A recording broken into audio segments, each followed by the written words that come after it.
The copper-laden winds of late autumn swept through Bitter Creek's narrow streets, carrying with them the acrid smell of ore dust and the darker scent of human desperation that had settled over the mining town like a shroud. 5-year-old Hazel Whitmore pressed herself against the weathered hitching post outside Riley's saloon, her small fingers wrapped around a broken fence, slat the only weapon her terrified mind could grasp. The makeshift club trembled in her hands as 40 pairs of hungry eyes fixed upon her with the focused intensity of vultures circling wounded prey. The auction block, nothing more than an overturned whiskey crate dragged from the saloon's storage room, sat in the dusty street's center, like an altar dedicated to the worship of human cruelty. Around it, the dregs of frontier society had gathered with eager anticipation. Copper miners emerged from the hillside shafts, their clothes permanently stained with green-tinged dust, and their faces hardened by years of back-breaking labor for meager wages. Drifters whose gun belts sagged with the weight of violence pressed close to cattle drivers who reeked of trail dust and cheap whiskey. Gamblers with soft hands that had never known honest toil elbowed forward alongside prospectors whose eyes held the fevered gleam of men who had stared too long into holes in the ground, searching for fortune that would never come. All of them wore the same expression of barely contained avarice, the look of men who had found something they could afford to buy and intended to possess it regardless of moral cost. Hazel's bare feet found precarious purchase on the sun-baked earth as she fought back tears that would only encourage these predators. Her blue calico dress, once her mother's pride and carefully mended with loving hands, now hung in tatters around her thin frame. 3 weeks of captivity in Jeremiah Colt's tool shed had left her gaunt and hollow-cheeked, but her pale blue eyes still held the stubborn spark of defiance that had been her father's greatest gift to her. Deep within her frightened mind, she could hear Papa's voice from what seemed like a lifetime ago, back when their world still made sense and monsters existed only in bedtime stories. Remember what I told you about the old mine tunnel's little star, the mountains honeycombed with natural caves that connect all the different workings? The number 1 shaft has passages that lead to chambers the mining company never even knew existed. A man who understood those tunnels could survive down there for months with the right supplies, maybe even find his way back to the surface through some of the abandoned workings that go back to the early prospecting days. At the time, it had seemed like one of Papa's many stories designed to help her fall asleep. Now it felt like the distant echo of a dream from someone else's life. Papa was gone, crushed under tons of rock and timber, when the number 3 shaft's ancient ceiling finally surrendered to decades of accumulated stress. Mama was gone too, her neck snapped clean as a dried branch when their wagon struck the hidden washout that autumn rains had carved across the mountain trail. All that remained was the rusty padlock on Colt's shed, the moldy scraps of bread he sometimes remembered to bring her and the rats that emerged at night to dispute even those meager portions. Now, gentlemen. Jeremiah Colt's reedy voice cut through the crowd's murmur as he climbed onto his makeshift platform with theatrical flourish. The undertaker's black frock coat flapped in the desert wind like the wings of some carrion bird, and his pale hands gestured grandly toward his captive audience. Sweat streamed down his forehead despite autumn's chill, not from the weather, but from the crushing weight of gambling debts that would soon cost him far more than money if he couldn't pay them off. What most of the townspeople didn't realize was that Colt had already received substantial advance payment from Monroe Vance, the well-dressed stranger who had arrived from Silver City 4 days ago, with promises of mutually beneficial business arrangements. The $75 now weighing down Colt's vest pocket more than most miners earned in 3 months came with a clear understanding that this auction would proceed without interference from law conscience or inconvenient questions about legality. The bidding shall commence without delay. Colt announced, his voice climbing toward hysteria as he contemplated the alternative to success. Remember, this is a perfectly legitimate transaction under territorial law. We're simply finding this unfortunate orphaned child a proper home with people who can provide for her material and spiritual needs. The crowd's chuckles held no warmth or humor. Every man present understood exactly what this was, and the pretense of legitimacy only made their participation more obscene, like painting guilt over rotting wood. At the gathering's edge, nearly invisible in the afternoon shadow, cast by Henderson's general store, a figure knelt in perfect stillness. Tashunke had been observing the proceedings for nearly half an hour, his trained warrior's eyes cataloging every face, every weapon, every possible escape route, with the methodical attention of a man whose survival had always depended on such careful assessment. His gaze lingered particularly on one individual who didn't quite fit the rough profile of Bitter Creek's usual population. The man stood apart from the main crowd, well-dressed, but not ostentatiously so, with the kind of calculated neatness that suggested professional competence rather than prosperity. His pale eyes held the flat emptiness of someone who had killed before and would kill again without losing sleep. And his position near the alley mouth behind Henderson's store suggested familiarity with tactical positioning. This was no ordinary drifter or opportunistic predator. This was someone who made his living from violence and understood its application with scientific precision. Tashunke filed this observation away with the instinctive wariness of a man who had learned to recognize professional killers at a glance. Whatever was happening here involved more than simple local corruption. The Lakota warrior was 32 winters old, his copper skin marked by sun and wind, and the accumulated weight of watching his people's world die by slow degrees. He had witnessed cavalry sabers slick with innocent blood, had held starving children in his arms during the iron winters on government reservations, had felt his heart break as the great buffalo herds dwindled to scattered bones bleaching white on the endless prairie.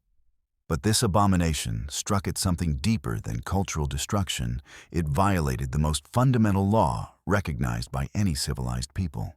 Children were Wakin's sacred precious beyond all earthly treasure. The very concept of selling one was an offense against the natural order that demanded immediate and decisive action. Starting bid $30. Colt shouted, his voice cracking with barely disguised panic. For a healthy young girl who'll work hard and give no trouble whatsoever. Silas Pike stepped forward immediately, his massive frame casting a shadow like a dead oak tree across the assembled crowd. The miner's arms were thick as fence posts from decades of swinging a pickaxe against stubborn rock, and his small, piggish eyes glittered with the kind of malicious pleasure that came from having absolute power over the helpless. 40! Pike bellowed, using his considerable bulk to shoulder aside a smaller man who had been preparing to speak. Got me a claim up Copper Creek way that needs constant attention. This little one's got the look of someone who'll learn to work without complaints or backtalk. 50. The competing bid came from Jake Rawlings, whose pale eyes held the flat menace of a winter sky before a killing blizzard. His matched Colt revolvers caught the harsh afternoon sunlight, their pearl grips polished to a mirror shine that spoke of obsessive care and frequent use. There was something in the way he stared at Hazel that made her young skin crawl with instinctive revulsion, a hunger that had nothing to do with honest labor and everything to do with darker appetites. Unknown to most of the crowd, Rawlings had his own private arrangement with Monroe Vance, a promise that if he could secure the girl for a reasonable price, there would be substantial additional compensation waiting for him in Silver City. The kind of compensation that came from men who trafficked in human misery and never asked uncomfortable questions about age consent or the ultimate fate of their merchandise. That's when the crowd fell silent, as if a grave had suddenly opened beneath their feet. Tashanka rose from the shadows, like smoke rising from a dying campfire, slow, inevitable, and impossible to ignore. His moccasins made no sound on the packed earth as he walked through the suddenly parted ranks of the mob, each step measured and deliberate as a hunting cat's approach to unsuspecting prey. 3 eagle feathers hung from his long black hair, tokens of honor, earned in battles against enemies who had learned to respect his skill with weapons. The silver necklace at his throat worked with protective symbols passed down through 5 generations of his family, caught the harsh desert light like captured lightning.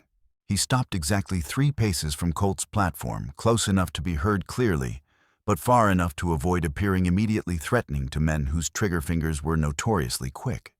His gaze found Hazel's terrified blue eyes, and for a heartbeat that seemed to stretch into eternity, something passed between them, a recognition of shared isolation, of 2 souls trapped in a world that had forgotten the fundamental meaning of mercy and human dignity. A child is not property.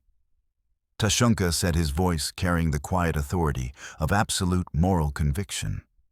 Each word fell into the sudden silence, like stones dropped into still water, creating ripples of unease that spread through the gathering like a contagion. She is a human being with her own spirit, her own sacred worth that cannot be measured in coin. She cannot be bought.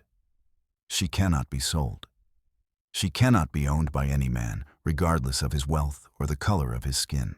The explosion of outrage that followed was immediate and predictable. But beneath the surface bluster lay something else. The uncomfortable recognition that this savage was speaking truths that civilized men preferred to ignore. Who the goddamn hell do you think you are?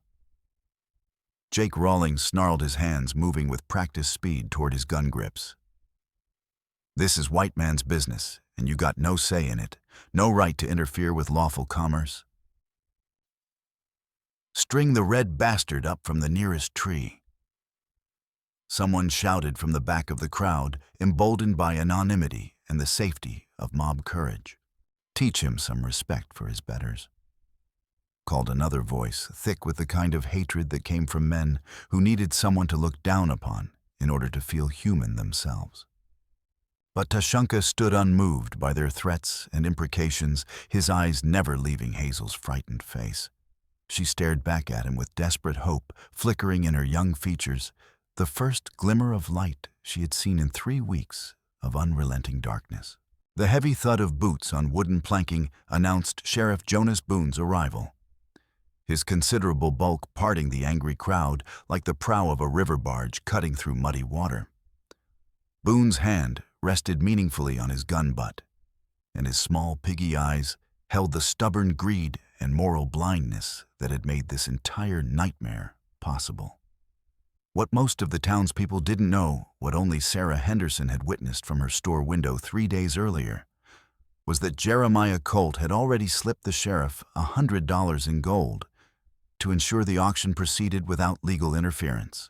Sarah had watched through her window as Colt and Boone conducted their transaction in the alley behind the funeral parlor, had seen the money change hands, and witnessed Boone's eager acceptance of his blood money.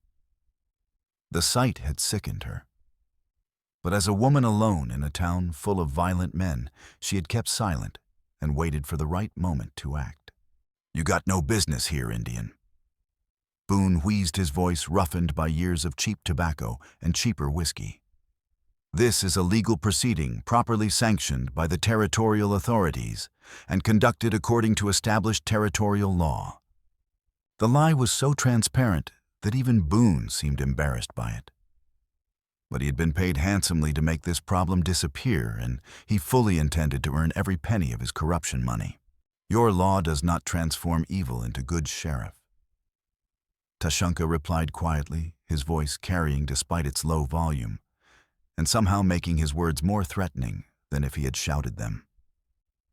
"This child needs protection and care, not a new master who sees her as livestock, to be purchased for his convenience."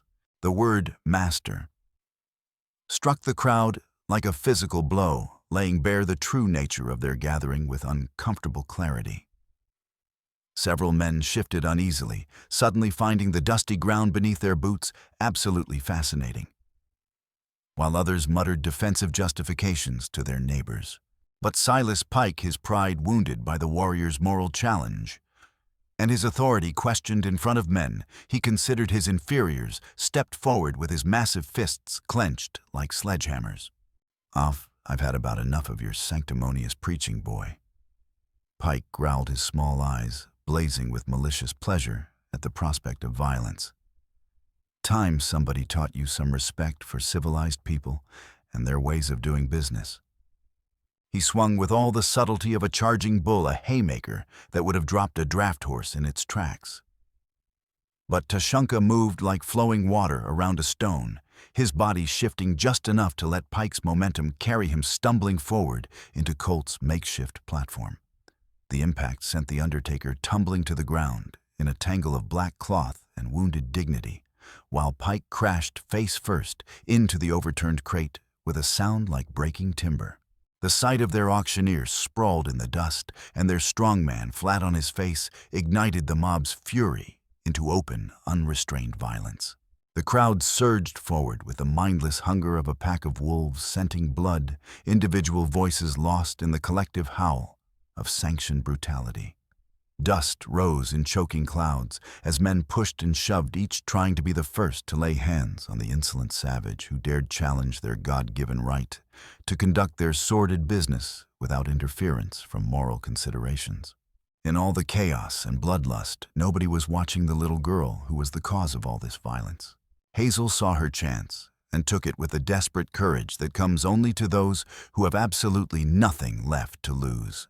She darted between the forest of adult legs, her small size allowing her to slip through gaps that would have trapped a grown person. For a precious moment, escape seemed possible. The maze of alleys behind Henderson's general store beckoned like sanctuary promising hiding places, where even these monsters might not think to look. Then Jake Rawlings' hand shot out like a striking rattlesnake, his fingers closing around her thin arm with crushing force that made her cry out in pain and terror. He jerked her off her feet with casual brutality, his other hand clamping down over her mouth to stifle any further sounds that might attract unwanted attention. "Where you think you're going, little mouse?" He hissed, his breath hot against her ear and reeking of whiskey tobacco and something darker that made her stomach turn. "The fun's just getting started, and you're the guest of honor. Gotta stay for the whole show." Hazel bit down on his finger with all the strength her small jaws could muster, tasting blood and dirt and the salt of her own tears. Rawlings cursed viciously and jerked his hand away. But instead of releasing her, his grip tightened with painful intensity. His pale eyes blazed with a hatred that went far beyond simple greed.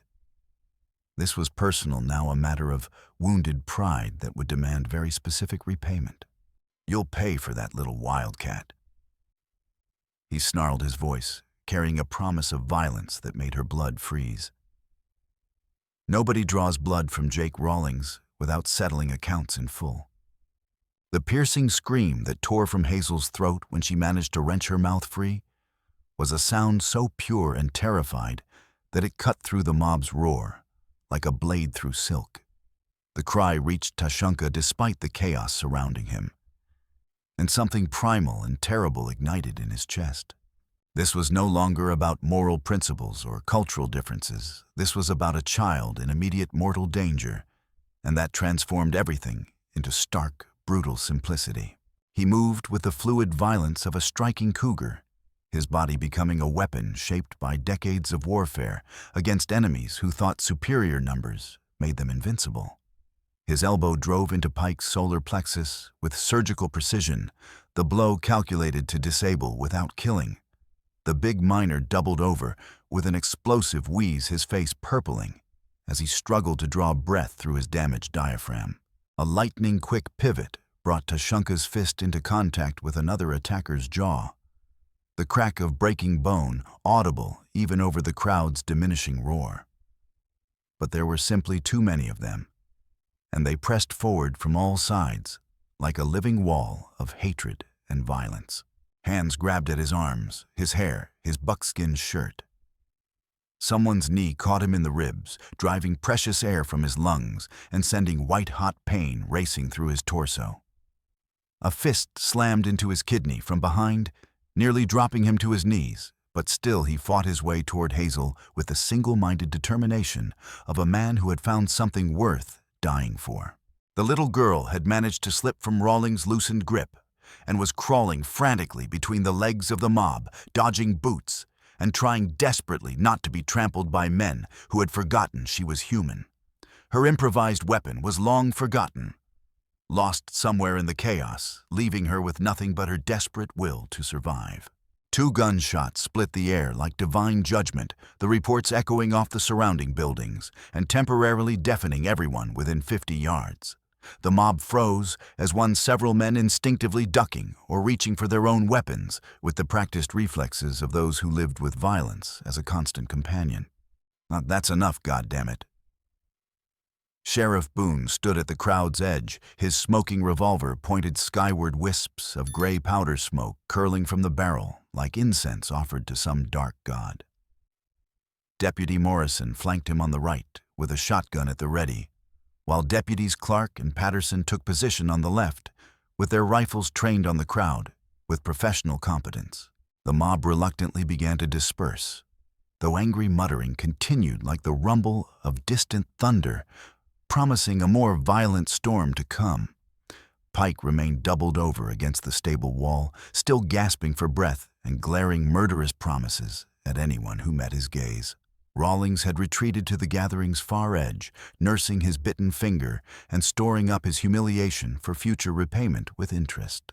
Tashunke straightened slowly, blood trickling from his split lip to stain his buckskin shirt.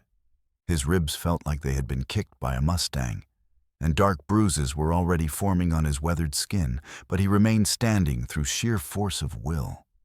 His eyes immediately sought out Hazel, who had managed to crawl behind an overturned barrel and was peering out with wide, terrified eyes that seemed far too old for her young face. Now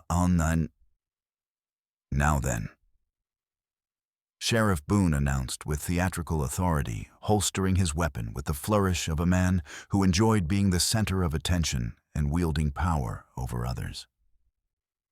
This here's a legal proceeding conducted under the full authority of the territorial government, and I will not have it disrupted by violence from any quarter, regardless of the perpetrator's race or claimed moral objections. His piggy eyes fixed on Tashunke with barely concealed malice, and his voice carried the false confidence of a man who knew he held all the cards and intended to play them without mercy. You, Indian, you got no business interfering in the lawful affairs of decent white citizens conducting legitimate commerce. I strongly suggest you mount up and ride out of town immediately before I decide to arrest you for disturbing the peace, inciting a riot assault on peaceful citizens, and interfering with lawful business proceedings. Tashunke met the corrupt sheriff's gaze without flinching, his dark eyes holding depths that spoke of battles fought in places where courage was measured in heartbeats and survival was never guaranteed.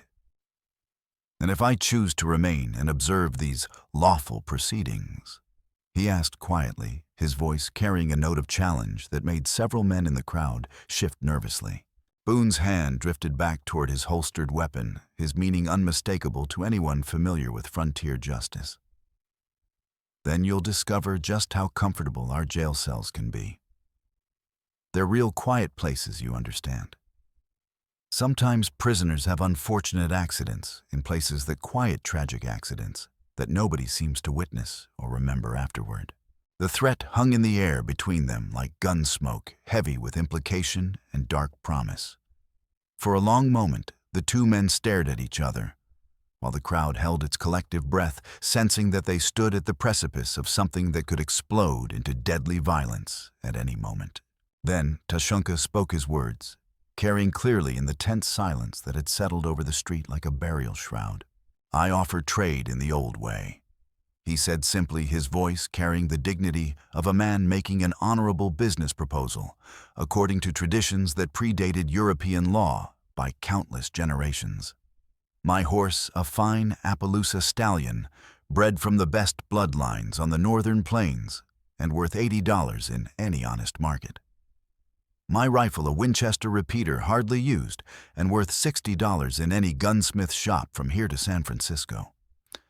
My silver necklace worked by the finest craftsmen of my people and carrying the protective symbols of 5 generations. He touched the gleaming ornament at his throat, the intricate metalwork catching sunlight like captured starfire. All of it everything I own in this world, for the girl's freedom. Not to own her, but to see her return to those who would care for her welfare, rather than exploit her suffering. A ripple of surprised murmurs ran through the crowd like wind through wheat. Several men craned their necks to get a better look at Tashunke's mount, a magnificent spotted stallion that any horseman would be proud to own. His rifle was clearly a quality piece, and the silver necklace at his throat was obviously valuable. Worked with patterns that spoke of generations of skill and artistry. Jeremiah Colt, who had been brushing dust from his funeral coat and muttering curses under his breath, suddenly perked up like a hound scenting fresh game. The warrior's offer might well be worth more than he could hope to get from the auction, and it would certainly be easier to explain to any territorial authorities who might come asking uncomfortable questions later. That's quite an interesting proposition. Colt said, his reedy voice pitched high with barely contained avarice. His pale hands fluttered like dying birds as he mentally calculated potential profits and weighed them against the certainty of his creditor's displeasure if this venture failed entirely. However, Tashanka continued, his eyes never leaving Boone's sweating face. When this trade is completed, the child leaves this place as a free person, not as anyone's property, not as anyone's servant or possession, free to choose her own path and her own destiny as the Creator intended for all his children. The crowd erupted in angry protests, their voices rising like the howl of coyotes scenting blood on the wind. That ain't how it works, Savage. The girl's gotta belong to somebody, can't just let a child run wild in the territory. Who's gonna feed her? Who's gonna see she don't get into trouble or become a burden on decent folks? But one voice cut through the masculine chorus like a blade through leather, a woman's voice clear and strong, and burning with righteous indignation that had been building for weeks. He's absolutely right, and every one of you knows it in your hearts. Every head turned toward Henderson's general store, where Sarah Henderson stood on the wooden walkway, with her hands clenched into white-knuckled fists at her sides. The widow was known throughout Bitter Creek as a quiet woman who minded her own business, asked nothing from anyone. But now her weathered face was flushed with anger, and her voice carried the authority of someone who had finally reached the absolute limit of her patience and would not be moved from her moral position. Sarah was 63 years old, a woman who had buried 2 husbands and 3 children in this harsh land, and she had been watching the moral decay of her community with growing disgust and shame. 3 days ago, she had witnessed Sheriff Boone accepting Colt's blood money through her store window, and the sight had crystallized her determination to act when the moment came. Selling that child like she's a piece of livestock is wrong in the eyes of God and man alike. She continued stepping down into the dusty street with the measured stride of someone who had made a decision and would not be swayed from it. Since when do decent Christian people auction off orphaned children like their cattle or mining equipment? What in the name of all that's holy has happened to us as a community? Some of the men looked away, suddenly finding the weathered planking beneath their boots absolutely fascinating. A few others muttered agreement, though they were careful to keep their voices low enough to avoid attracting unwanted attention from their more vociferous neighbors.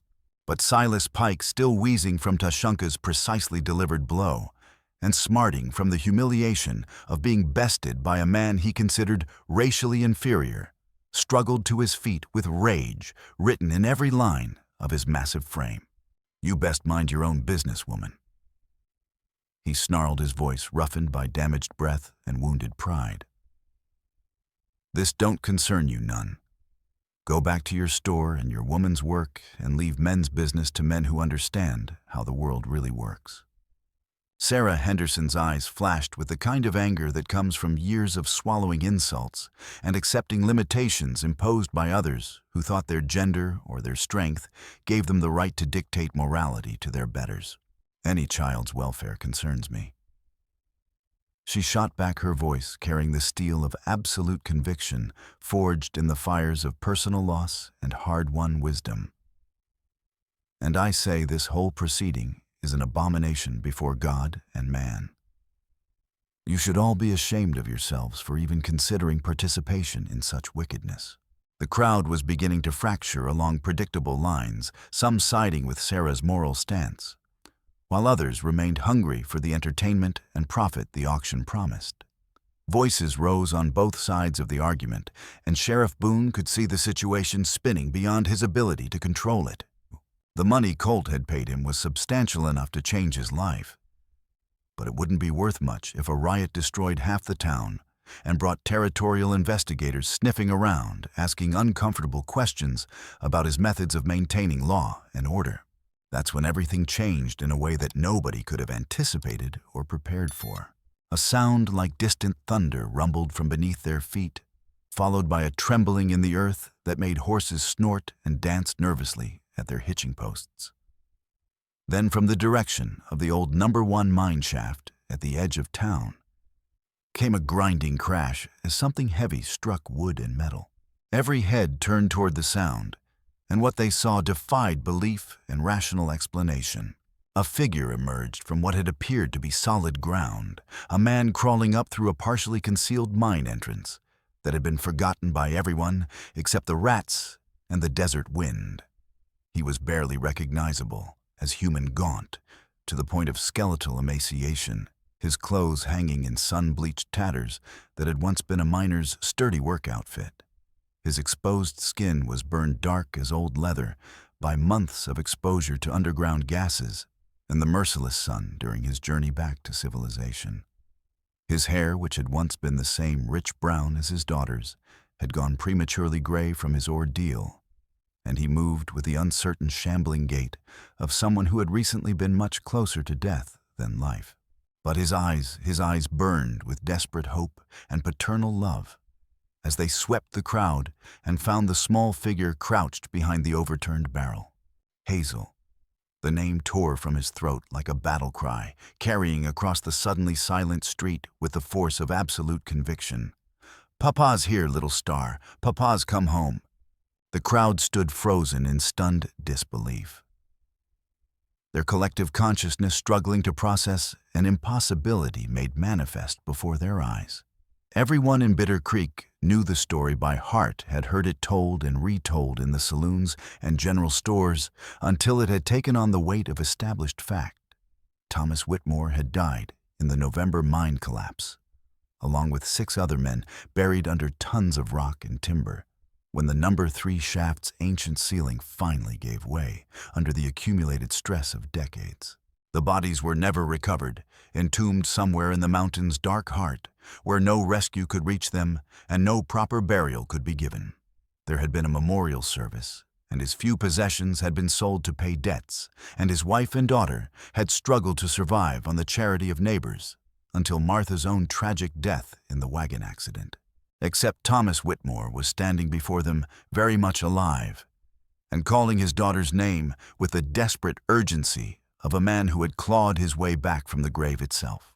"Papa." Hazel's voice was barely a whisper, but it carried in the absolute silence like a prayer offered in an empty church. "Papa, is it really you? Are you really here?" The makeshift auction dissolved into chaos as the crowd struggled to comprehend this resurrection. Some men backed away in superstitious terror, crossing themselves and muttering prayers against supernatural intervention. Others pushed forward morbid curiosity, overcoming their shock. But all of them recognized the fundamental truth that this development changed everything about their carefully laid plans. Thomas stumbled forward on legs that shook with more than just physical weakness, his arms outstretched toward the daughter he had thought lost forever. But Sheriff Boone, seeing his $100 in blood money disappearing along with Colt's scheme, stepped into his path with his gun drawn. "Hold on there, stranger." Boone said, his voice tight with desperation, disguised as official authority. "I don't know who you think you are, but this child is under the lawful protection of the territorial court. You can't just walk into town and disrupt legal proceedings." Thomas stopped swaying slightly, his hollowed eyes focusing on the sheriff with visible effort. When he spoke, his voice was hoarse from disuse, but steady with conviction. "I'm Thomas Whitmore," he said simply. That's my daughter you're trying to sell like livestock, and I've crawled through hell itself to prevent it from happening." The crowd erupted in voices of amazement, disbelief, and growing anger. Some shouted questions about how he had survived, others demanded proof of his identity, and a few began to realize that they had been about to participate in something far worse than they had imagined. But Colt, seeing his carefully constructed scheme crumbling and his creditor's deadline approaching like a gallows appointment, pushed forward with desperate fury. "Lies," he screamed, his voice cracking with hysteria. "This man is an imposter. Thomas Whitmore is dead. I have the death certificate. This is some kind of trick, some scheme to steal my legal ward." He fumbled in his coat and produced the forged guardianship papers, waving them like a shield against inconvenient reality. "I have legal custody signed by Judge Morrison himself. This child is my responsibility, and I'm acting in her best interests." Thomas looked at the papers with something approaching wonder, as if he couldn't quite believe the depths of human depravity he was witnessing. "Your best interests, you mean?" he said quietly, his voice carrying clearly despite its low volume. "How much did they offer you for her, Colt? How much is my daughter's innocence worth in your accounting?" Before anyone could respond, Monroe Vance stepped forward from the crowd's edge, his expensive suit and calculated manner marking him as the architect of this entire sordid business. "I'm afraid this is all very touching," Vance said with smooth condescension. "But it doesn't change the legal realities. The child has been legally orphaned and placed in proper care. Whatever this man's claims, he has no standing to interfere with lawful proceedings." As he spoke, sharp observers might have noticed another figure moving quietly through the crowd, the well-dressed man with killer's eyes that Tashanka had spotted earlier. He was positioning himself carefully, working his way closer to Hazel, with the patience of a professional who understood the value of preparation. Thomas saw the trap closing around them and understood that legal arguments would accomplish nothing against men who had already bought and paid for their version of justice. His weeks underground had taught him that sometimes the only way out was through, regardless of the obstacles or the cost. "Hazel," he called to his daughter, his voice carrying absolute authority despite his physical weakness. "Remember what I taught you about the old tunnels, about the passages that connect everything underground?" The little girl nodded, her young mind beginning to understand that this was more than just conversation. "Good," Thomas said, never taking his eyes off the men who surrounded them. "Because we're going to need that knowledge very soon." What happened next occurred with the sudden violence of a summer thunderstorm breaking over the desert.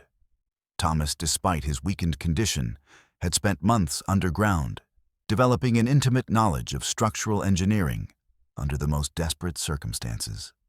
He had noticed what others missed, the way certain buildings in Bitter Creek sat over old mine workings, the subtle signs of subsidence that spoke of hollow spaces beneath the town's foundations. As Vance's hired killer moved closer to Hazel, and Rawlings began sliding his hand toward his gun, Thomas acted with the desperate cunning of a man who had learned to turn weakness into strength. He lunged not at his enemies, but at the support post of the wooden awning that covered the space between Riley's saloon and the general store. The post, already weakened by years of desert wind and the subtle settling of the ground beneath it, gave way with a sound like breaking bones. The heavy wooden beam crashed down directly in front of Hazel, creating a barrier between her and her potential captors. But more importantly, the impact struck the coal oil lamp that hung from the saloon's porch with devastating effect. Glass exploded in a shower of glittering fragments, and burning petroleum spread across the dry wooden planking like liquid hellfire seeking something to consume. The spilled oil found the whiskey that had been splashed across the porch during countless nights of frontier revelry, and in the space of a single heartbeat, the entire front of Riley's saloon was engulfed in flames that climbed the weathered wood with terrifying speed. But this was no random accident. Thomas had deliberately chosen his target, knowing that the fire would create chaos and, more importantly, provide the distraction they needed to escape. His months underground had taught him that sometimes destruction was the only path to salvation. The fire spread with hungry intensity that seemed almost intelligent in its thoroughness. Fed by years of accumulated alcohol fumes and the constant desert wind that now fanned the flames like a giant bellows, it leapt from building to building, with the eagerness of something that had been waiting its entire existence for exactly this moment. Within minutes, the blaze had consumed the saloon and jumped to the adjacent barbershop, and then to the general store beyond that.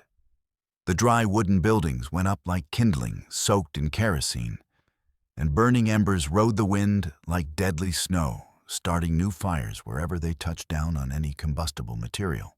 The crowd's greed and bloodlust evaporated in the face of this more immediate and impartial threat. Men scattered in all directions, some running for water buckets in a futile attempt to fight the spreading inferno. Others simply fleeing in blind panic as they realized their entire town was about to burn to the ground around them. But their very panic created even more chaos as 40 men tried to squeeze through streets designed for a fraction of that number. In the stampede, the strong trampled the weak, and those who fell were in danger of being crushed underfoot by their own neighbors. Through it all, the core group of predators remained focused on their original prize. Vance Rawlings' Colt and Sheriff Boone formed a loose circle around the area, where Hazel cowered behind the fallen beam, while Vance's hired killer worked his way closer through the smoke and confusion. "Enough of this," Boone shouted over the roar of flames and panicked voices. "Fire or no fire, that girl comes with us. Too much money's at stake to let sentiment get in the way."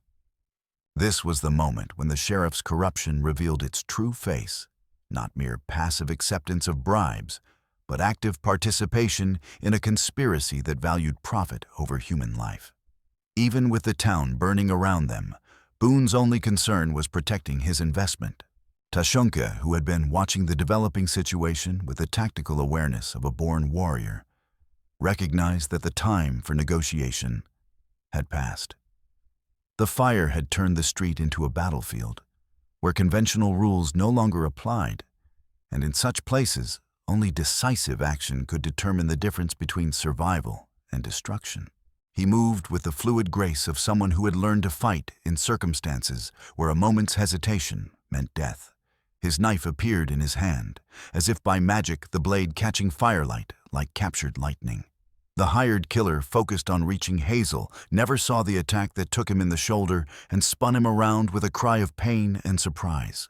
But Rawlings was ready for violence, his matched Colts clearing leather with practiced speed.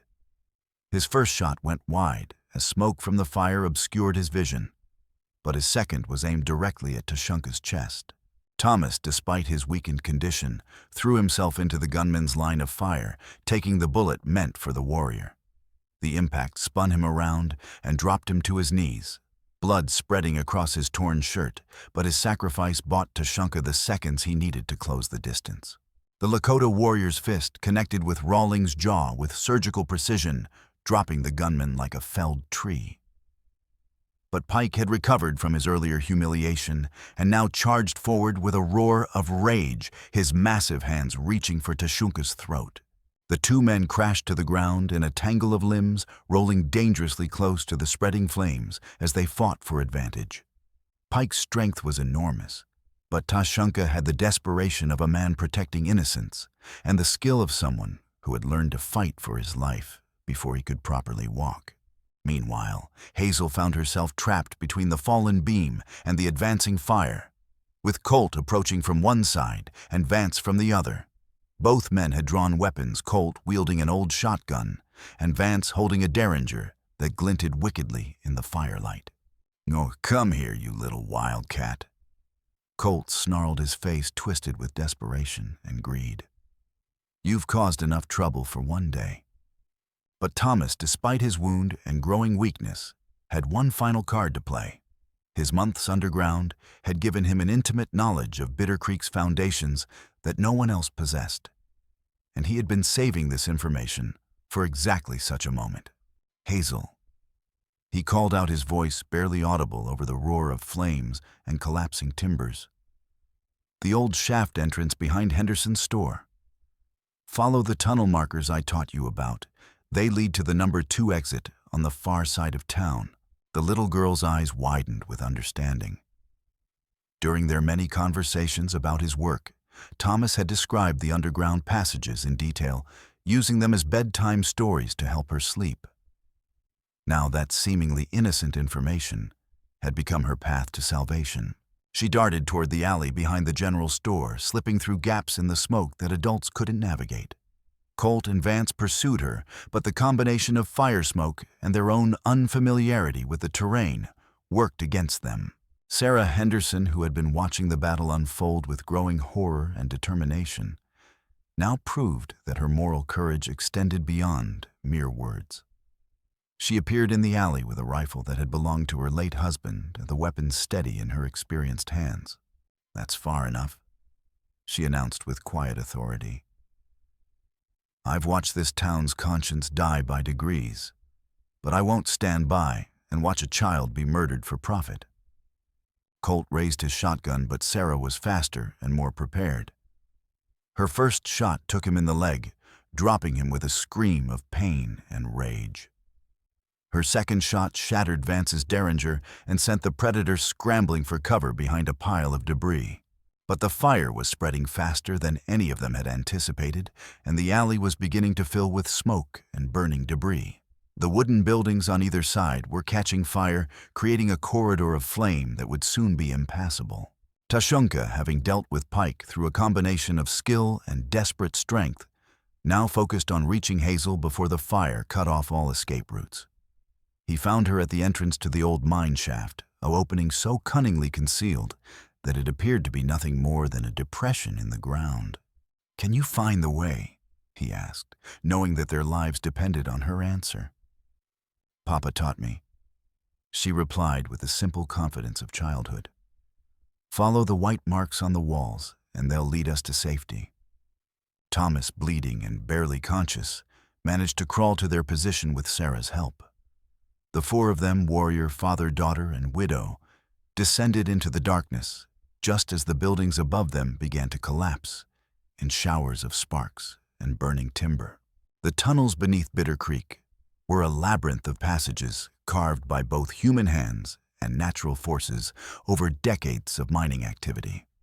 Thomas had explored them extensively during his imprisonment, mapping their connections and learning their secrets with the desperate attention of a man whose life depended on such knowledge. Now guided by Hazel's surprisingly accurate memory of his stories, and marked by the white chalk symbols he had described, they made their way through the underground maze while the town burned above them.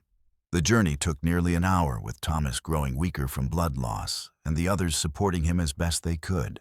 When they finally emerged from the number 2 shaft on the hillside overlooking Bitter Creek, they found a scene of devastation that would have been biblical in its scope if it hadn't been so tragically human in its causes. More than half the town was in flames, and the fire showed no signs of slowing its consumption of everything combustible. People ran in all directions, some trying to save their possessions, while others simply fled for their lives. The sounds of destruction, crashing timbers, screaming horses, and human voices raised in panic carried clearly in the desert air. But they were alive, and they were free. And for the moment, that was enough. 3 days later, as the last embers of Bitter Creek smoldered in the autumn wind, territorial authorities arrived to investigate the disaster and the events that had preceded it.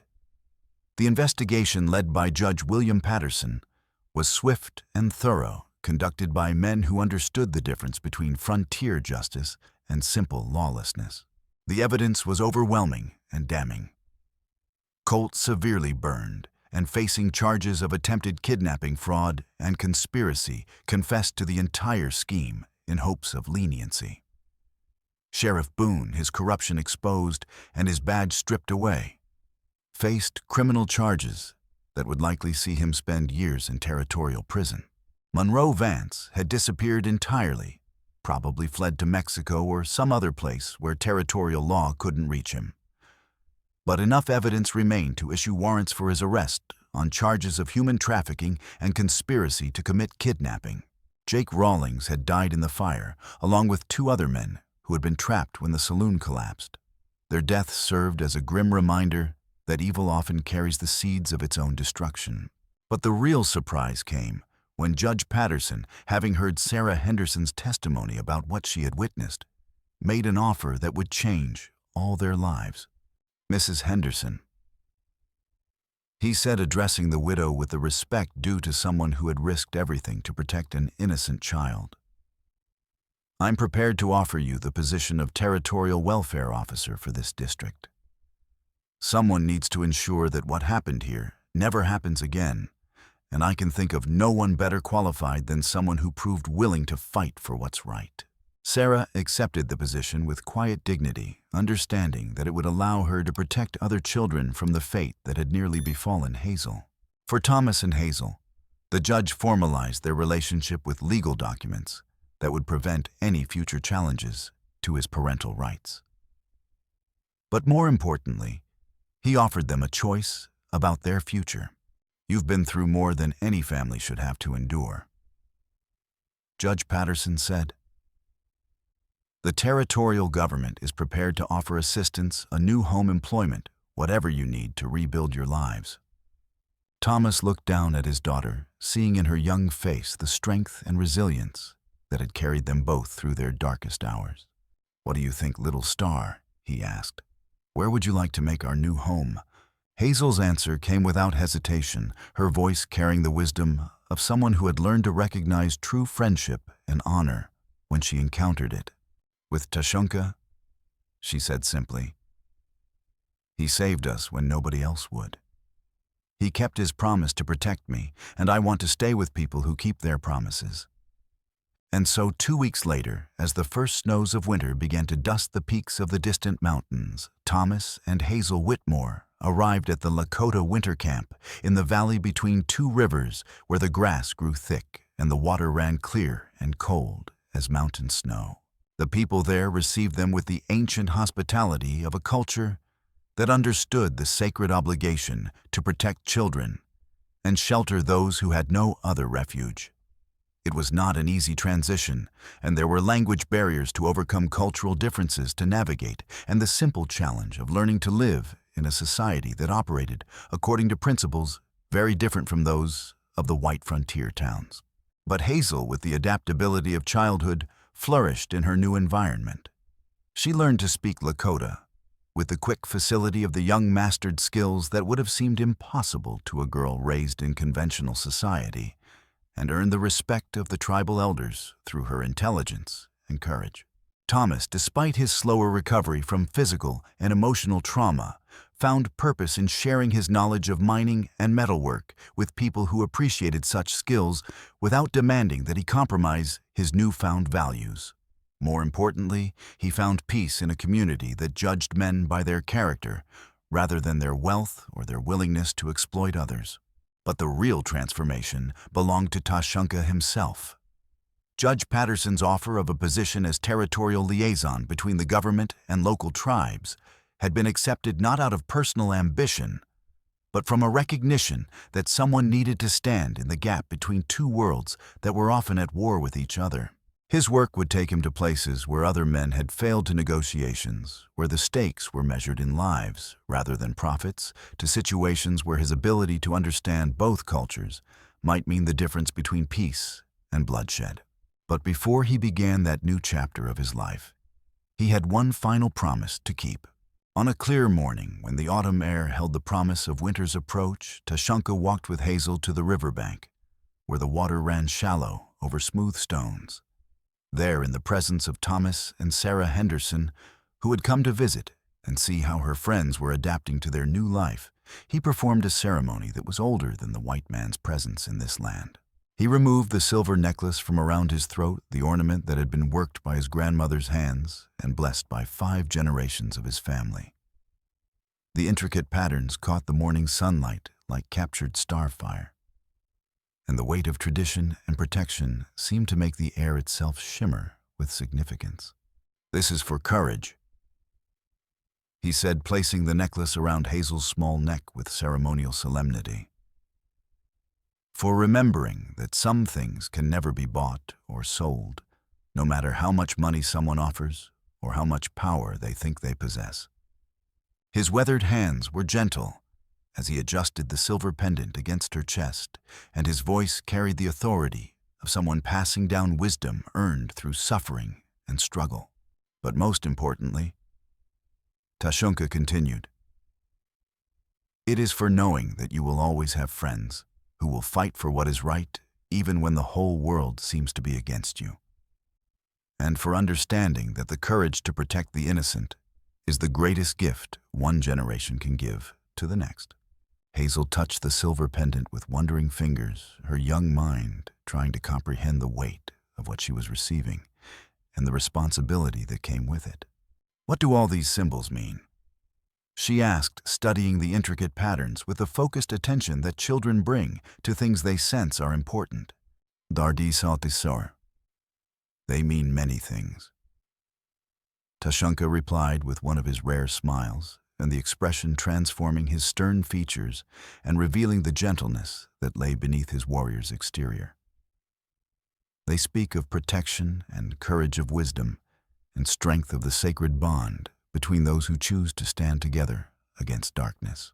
He paused, looking out over the valley, where his people had found peace and safety, where children could grow up without fear of being sold like livestock or exploited for profit.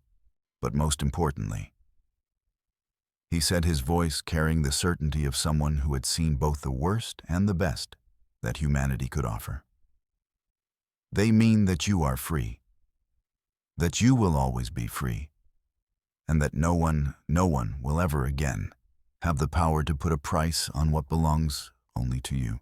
As the sun climbed higher in the cloudless sky, painting the grassland in shades of gold and green that seemed to stretch to the very edge of the world, and the small group stood together beside the clear running river.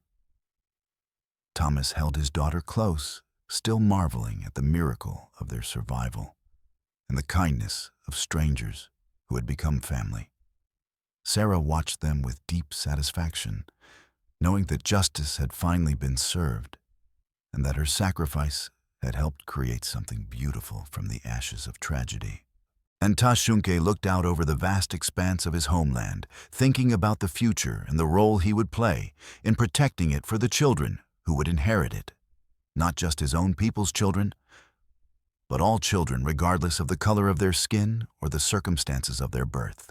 It had been a season of fire and chaos, of greed and violence, and barely averted tragedy.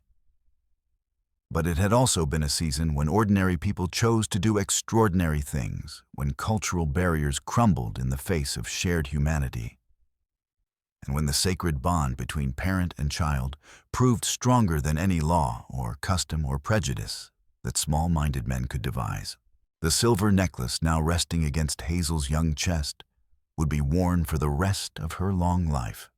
She would touch it in times of difficulty, drawing strength from the memory of the man who had risked everything to protect her when she had no one else to turn to. She would pass it on to her own daughter decades later, along with the story of how it came to her and what it represented about the power of courage and the importance of standing up for those who cannot stand up for themselves. Years later, when Hazel had grown into a strong woman with children and grandchildren of her own, she would tell them the story of the day a Lakota warrior saved her from men who thought children could be bought and sold like cattle or mining equipment. She would speak of Sheriff Boone's corruption, of Monroe Vance's evil of the fire that consumed a town's sins along with its buildings. But most of all, she would tell them about Tashunke, about his quiet courage, his unwavering moral compass, and his willingness to risk his own life for a child he had never met, simply because it was the right thing to do. And in the telling, the story would become legend passed down through generations as a reminder that even in the hardest places and the darkest times, there are always those who will choose to stand on the side of right, regardless of the cost to themselves. The silver necklace, worn smooth by decades of loving touch, would carry with it the promise that freedom once won must never be surrendered, and that the courage to protect the innocent is perhaps the greatest gift one human being can give to another. In the end, that was Tashunke's true legacy. Not the treaties he would help negotiate, not the conflicts he would help prevent, but the simple truth he taught a frightened little girl on the worst day of her young life: that every human being, regardless of age or circumstance or the color of their skin, possesses an inherent dignity that no amount of money can purchase and no earthly power can take away. And perhaps in a world where such truths are often forgotten or ignored, that was the most important lesson of all.